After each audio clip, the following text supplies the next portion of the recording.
Coming up next on the Jeff Crilley Show, you're going to meet an international speaker. He's spoken to 25,000 CEOs in the last couple decades. His incredible journey just ahead.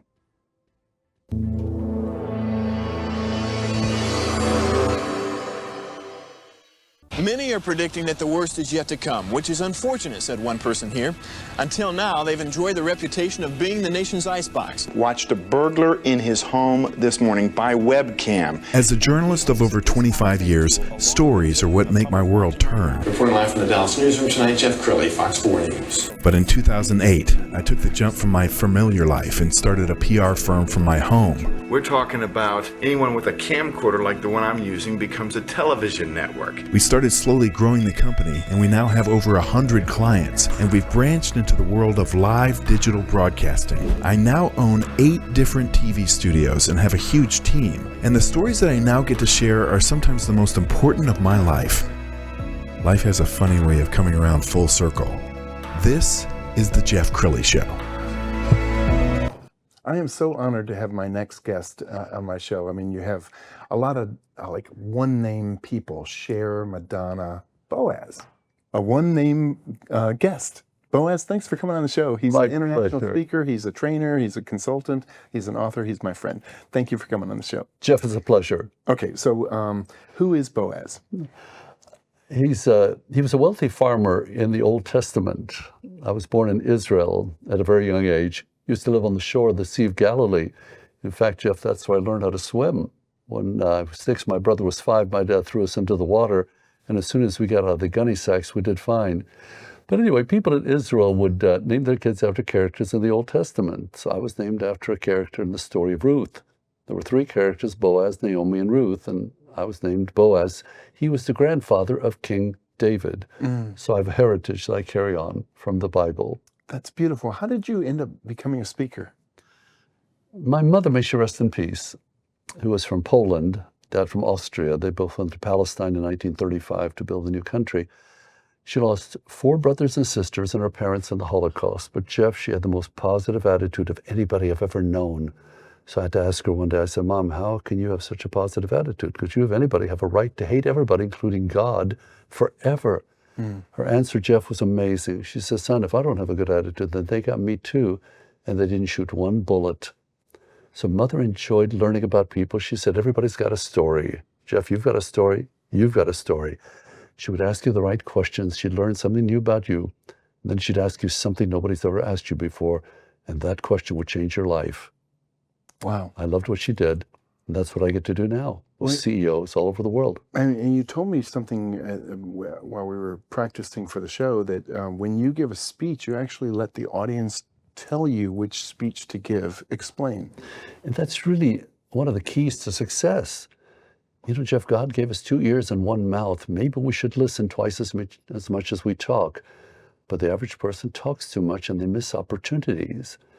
So one very good way to be much more successful, you may want to take some notes, by the way, during this time, I could say something valuable, is to ask a lot of questions.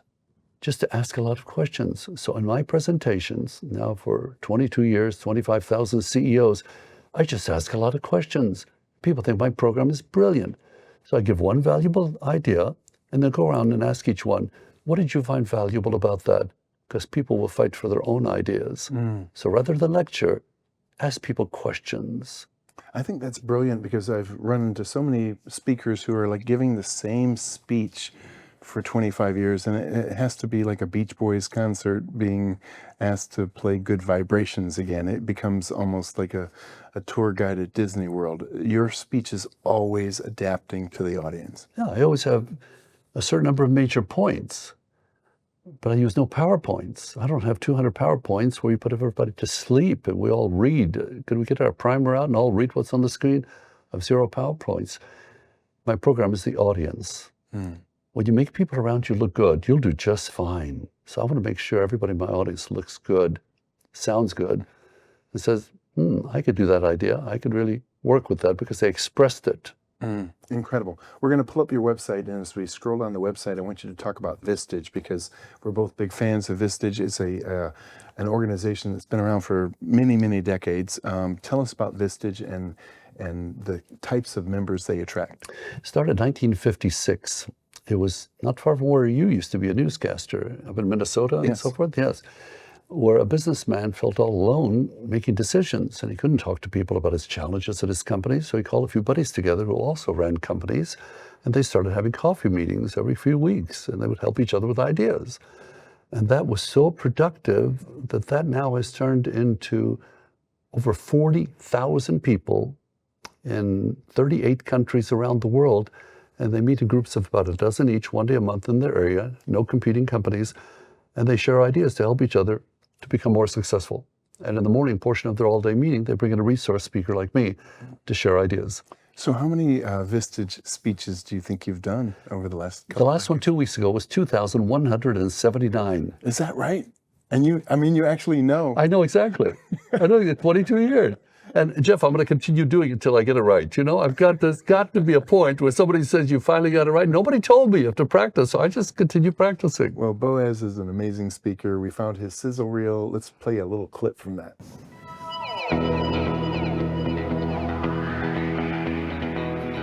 My mother, who I think you might agree, having lost 4 brothers and sisters and her parents in the Holocaust, had the most positive attitude of anybody I've ever known. So everybody please write down, attitude is everything. Attitude is everything.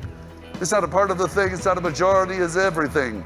John D. Rockefeller, the founder of the family fortune, said, I'd much rather hire somebody with a great attitude than somebody who's got more degrees than a thermometer and has no clue. So there are some things we can control, a lot of things we cannot control, but the one thing we have total control over is our mind, our attitude. The thing I learned from Boaz is it's all about my attitude. I can control my attitude, I can control what I think, I can control my energy, and it's about being positive. Let me give you something from Israel that you can do at your company immediately to improve everything.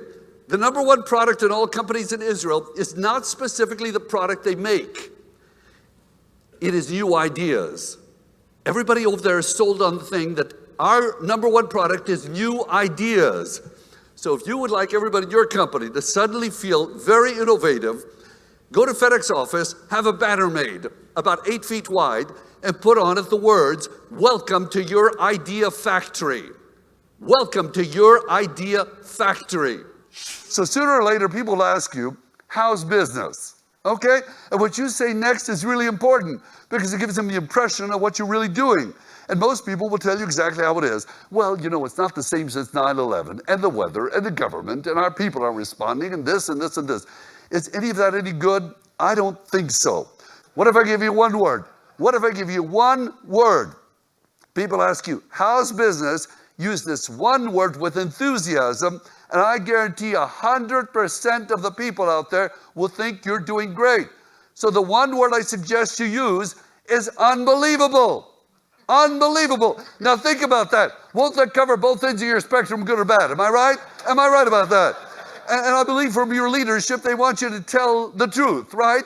That is the truth no matter what.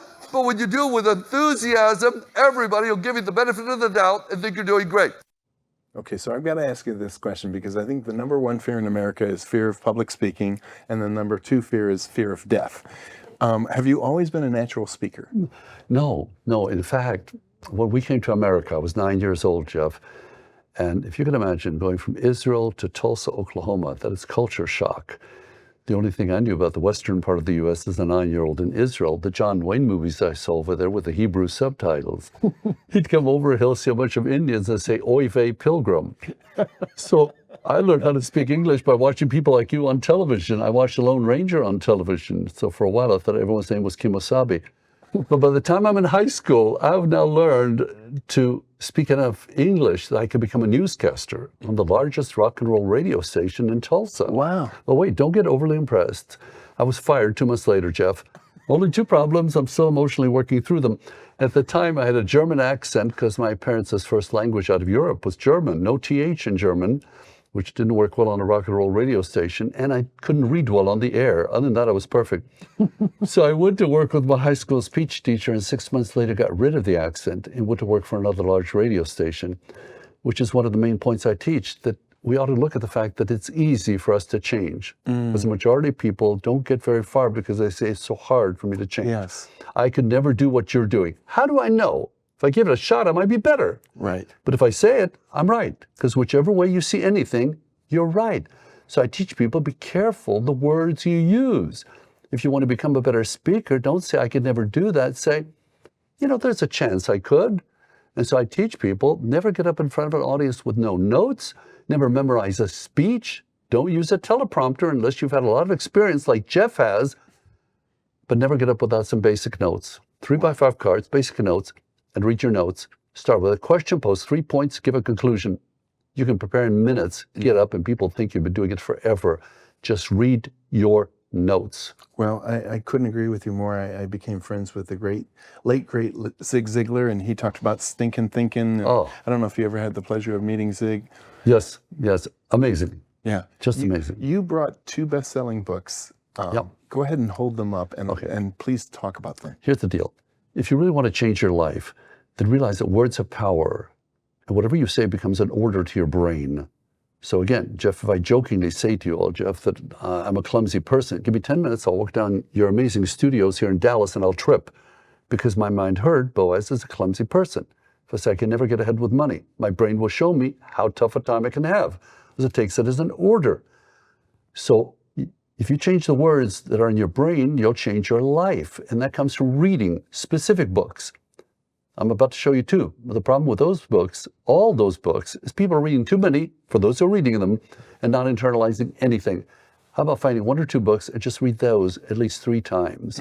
So let's go to some foundational books. From 1935, most people know this, but have not really read it. How to Win Friends and Influence People by Carnegie, one of the 10 all-time best-selling books, the history of the world, on the bestseller list every year since 35. Wow. In my opinion, the best personal development, people skills, human relations, getting along with other people, leadership book ever written. Basic concepts, smile, start in a friendly way, put yourself in their shoes, be an active listener. And most people miss all of this most of the time. Second book, from 1937 by Napoleon Hill, Think and Grow Rich. Jeff, this book has made more millionaires than any other book in history. Amen. Now, I'm not saying that money is the answer to everything, Jeff, but listen, you can be miserable in a better part of Dallas, okay? Just work with me on this, okay?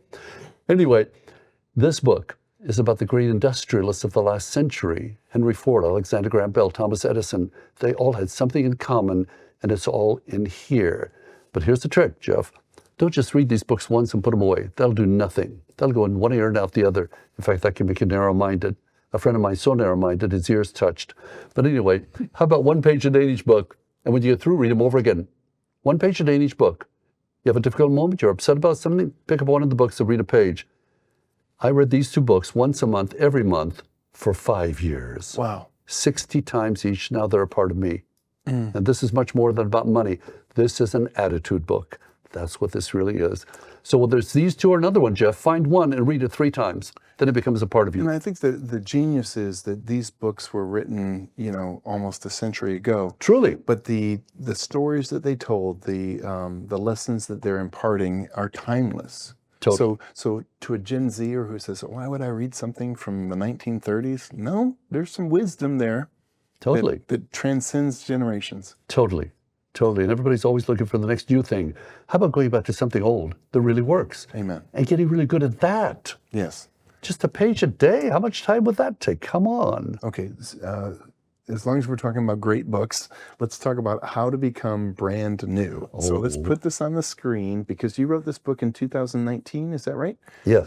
Okay. And tell us about the book. It's about marketing ideas. I used to have my own advertising agency. And so over the years, I've accumulated ideas that I've tested with CEOs all over the world. And they say, this works, this works, this works. And we're all marketing ourselves every day one way or another. Would you agree, Jeff? We're all in sales. Yes. You don't want to persuade somebody to go to a movie, then you're in the sales process of persuading that person. So I put together various ideas, and here I'll share a couple of them with you because you all look like you're nice people over there. Anyway, people go to texting now much quicker than they do to emails, right? So how about instead of texting words, which means you have one phone talking to another, those words are not human. Those are words on a screen, right? That's not a person. How about doing a 30-second video and just texting that to somebody? You know, where you take a picture on your phone, you can just move it over, you take a video, 30-second video. It's much more productive. Let's say you and I just had a business conference on a call or whatever. Here's what I follow up with, a 30-second video. Jeff, I really enjoyed our phone conversation today. I'm very excited about our meeting next Monday at 2. Have a great day. Bye. And I text that to you with no words. Right. What do you get? Like a TV screen with an arrow. Everybody pushes the arrow. Yes. And you see me, you see a real human communicating rather than words on a screen that can be misconstrued. And then I also teach people, you want to get the attention of somebody in business, old-fashioned handwritten note cards. This is so got out of style, it's brand new. Most people haven't seen one of these since it took 2 seashells to park your dinosaur. But anyway, but don't use note cards with your name printed on them or your company printed on them, because then I'm thinking, you have a bunch of those, don't you? You send them to everybody. Go to CVS or Walgreens, buy a bunch of blank note cards. They'll think you bought it for them. One line on a handwritten note card, more touching than 2 paragraphs in an email. All you have to do, Jeff, enjoyed our phone conversation Tuesday. See you next week, Boaz. And if your handwriting's not real good, print. Put a ruler across the middle of the card and print each letter down to the ruler. Make it look spectacular. No phone number in the card. Your business card goes behind the card in the envelope. And then name and address do not appear anywhere on the card. I want them to open it up immediately and go to the post office, get a bunch of small denomination stamps. 5 cent, 10 cent, 20. Put 11 stamps on the envelope that equal the postage. Wow. Get his attention. I mean, these are brilliant ideas. I hope you are taking notes, because You should. I could go on for another hour with you because you're fascinating, but we're almost out of time. So in the last 2 minutes, talk to the person at home who might need to bring you in as a keynote or a coach. What do you want to talk to? What do you want to say? Well, my dearly departed Jewish mother, as well as my sweetheart, my wife, who I just married last November, oh, she's fantastic, and would want me to tell you one thing about, to get you to book me, but I want to do something different. I just want you to change your life. Okay, if I can change your life, you'll tell somebody about me. Look, just write down some positive affirmations, a few lines that you declare the first thing every morning and the last thing every night, and watch how your life will change in 30 days. And here is the most profound line ever. My sweetheart and I say it every day, every day. Are you ready for this? Everything I touch prospers and succeeds. Just say that the first thing every morning and the last thing every night. Don't analyze it. Just say it. For 30 days, everything I touch prospers and succeeds. I guarantee that'll change your life. Incredible. I just got goosebumps. Okay, we're going to end with your website so people can get in touch with him. It's boazpower.com. The great Boaz, thanks for coming on the show. A pleasure, Jeff. Thank you. That's it for now. We'll see you next time.